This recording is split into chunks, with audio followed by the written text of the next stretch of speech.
রাসূলুল্লাহ সাল্লাল্লাহু আলাইহি ওয়াসাল্লাম বলেন, যে ব্যক্তি জুমার দিনে সকালে গোসল করে, সকাল সকাল প্রস্তুতি নেয় এবং গোসল করে সকাল সকাল প্রস্তুতি নেয়, আর তার মাথায় তেল থাকলে তেল ব্যবহার করবে, যদি তেল থাকে তাহলে তেল শরীরে মালিশ করবে, মাখবে।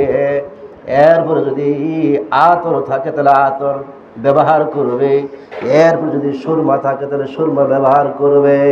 পায়ে হেঁটে সবার আগে মসজিদে আসবে।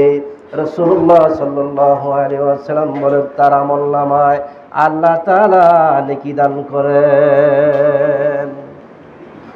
এরপর রাসূল সাল্লাল্লাহু আলাইহি ওয়াসাল্লাম বলেন, যে ব্যক্তি জুমার দিনে সকালে গোসল করে, সকালে গোসল করে নিজেকে পরিপাটি করে, পরিপাটি করার পর শরীরে তেল মালিশ করে, মাথায় তেল ব্যবহার করবে।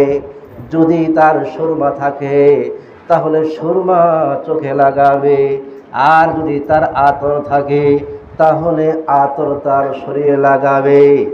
এরপরে সুন্দর কাপড় পরে সবার আগে মসজিদে আসবে।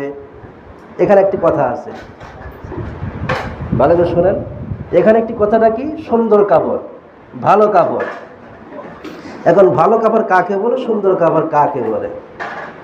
রাসূলুল্লাহ সাল্লাল্লাহু আলাইহি ওয়াসাল্লাম বলেন, যে ব্যক্তি জুমার দিনে গোসল করে, শরীরে তেল মাখে, মাথায় তেল ব্যবহার করে, সুরমা চোখে লাগায়, আতর ব্যবহার করে, আর সুন্দর কাপড় পরে সকাল সকাল সবার আগে মসজিদে প্রবেশ করলো, তার আমলনামায় একটা উট কুরবানির সওয়াব আল্লাহ তাআলা দিয়ে দিলেন। এবং সবার আগে মসজিদে ঢুকে ইমামের কাছাকাছি বসে মনোযোগ সহকারে খুতবাগুলো মনোযোগ সহকারে শ্রবণ করে রাসূলুল্লাহ সাল্লাল্লাহু আলাইহি ওয়াসাল্লাম বলেন, ওই ব্যক্তির গত জুমা থেকে এই জুমা পর্যন্ত, গত জুমা থেকে এই জুমা পর্যন্ত তার গুনাহগুলো ক্ষমা করে দেওয়া হয়। আরেকটি কথা রাসূল সাল্লাল্লাহু আলাইহি ওয়াসাল্লাম বলেন, যে ব্যক্তি উত্তম কাপড় পরলো, ভালো কাপড় পরলো, ভালো কাপড় পরার পর আতর লাগিয়ে আর সুরমা লাগিয়ে সবার আগে মসজিদে প্রবেশ করলো, গত জুমা থেকে এই জুমা পর্যন্ত রাসূলুল্লাহ সাল্লাল্লাহু আলাইহি ওয়াসাল্লাম বলেন, আরো অতিরিক্ত 3 দিনের গুনাহ। তাহলে কয় দিন হলো? 7 দিন যোগ 3 কত হয়? হিসাব জানেন না? 21 দিন হয়। 7 দিন আর 3 দিন কত হয়? 10 দিন। এই যোগ বের করে ফেলা 10 দিন।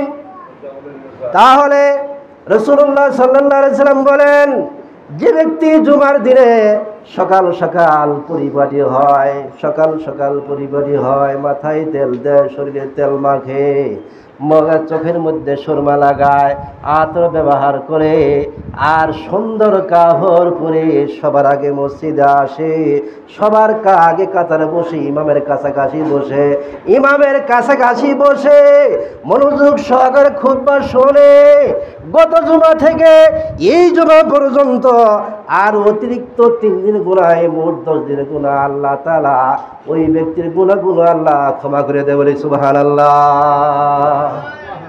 ভালো কাপড় কোনটা? ভালো কাপড় কোনটা? উত্তম কাপড় কোনটা? যদি আপনাকে বিয়ের দাওয়াত দেয়, হ্যাঁ, আজকে যে কাপড় পরে সালাত আদায় করতে আসছি, যদি আপনাকে বিবাহের দাওয়াত দেয়, তখন কিন্তু এই পোশাক আর গায়ে উঠবে না, এই পোশাক আর থাকবো না। তখন আপনার স্ত্রী বলবে যে এটা ভালোটা পরো, ভালোটা। আর আপনি বলবেন, যদি আপনার বিয়ে বের করে দেয়, বলবে যে এটা হবে না, সবচেয়ে ভালো খাবার বের করো, যেটা সুন্দর খাবার আছে, যেটা ভালো খাবার আছে, ওইটাই বলে দেওয়া লাগবে আজকে, যদি বিয়ে খাবার দেবো আজকে, নাকি বল? এটা আমার চোখে দেখা জিনিস, হ্যাঁ, এটা আমার চোখে দেখা জিনিস। যদি আপনাকে বিবাহের দাওয়াত দেয়, তাহলে আজকে যে পরিবেশে আজকে সালাত আদায় করতে আসছেন, এই পরিবেশ আর আপনার থাকবে না, আমারও থাকবে না। এই পরিবেশটা কিন্তু আপনার থাকবে না। তখন কোন পরিবেশ হবে? তখন কোন পরিবেশ হবে? যে পোশাকটা শোকেজের মধ্যে আছে ভালো, পরিপাটি করা আছে, স্ত্রী করা আছে, ডলা আছে, ফ্রেশ আছে, ওটি আজকে গায়ে দিয়ে আজকে দাওয়াত খাওয়ার জন্য যেতে হবে। কিন্তু বিবাহের দিনে ভালো কাপড় উপর, উত্তম কাপড় পরে গেলে কত নেকি হবে এই কথা রাসূলুল্লাহ সাল্লাল্লাহু আলাইহি সাল্লাম বলেন নাই? কিন্তু রাসূলুল্লাহ সাল্লাল্লাহু আলাইহি ওয়াসাল্লাম বলেছেন, যে ব্যক্তি জুমার দিনে সকালে গোসল করে পরিপাটি হয়, তেল মাখে, সুরমা লাগায়, আতর ব্যবহার করে, উত্তম কাপড় পরে, ভালো কাপড় পরে, ভালো প্যান্ট পরে, ভালো পায়জামা পরে, ভালো পায়জামা পরে, ভালো পোশাক পরে সালাতে এসে প্রথম কাতারে দাঁড়ায়, রাসূলুল্লাহ সাল্লাল্লাহু আলাইহি ওয়াসাল্লাম বলেন ওই ব্যক্তির 10 দিনের গুনাহ আল্লাহ তাআলা ক্ষমা করে দেয়। বলি সুবহানাল্লাহ। ভালো কাপড় আছে না নাই? কথা বলেন, ভালো কাপড় আছে? আজকে যদি বিবাহের দাওয়াত দেয়, দেখবেন যে মাশাআল্লাহ আজকে যে পোশাক পরে আসছেন, বিকেলে যদি আপনি দাওয়াত খেতে যান বিবাহে, এই পোশাক ফাট মেরে ফেলে দিয়ে যে পোশাক ভালো আছে ওটাই পরা লাগবে। ঠিক না বেড়ে? বলেন, কথা বলেন, ঠিক না বেড়ে?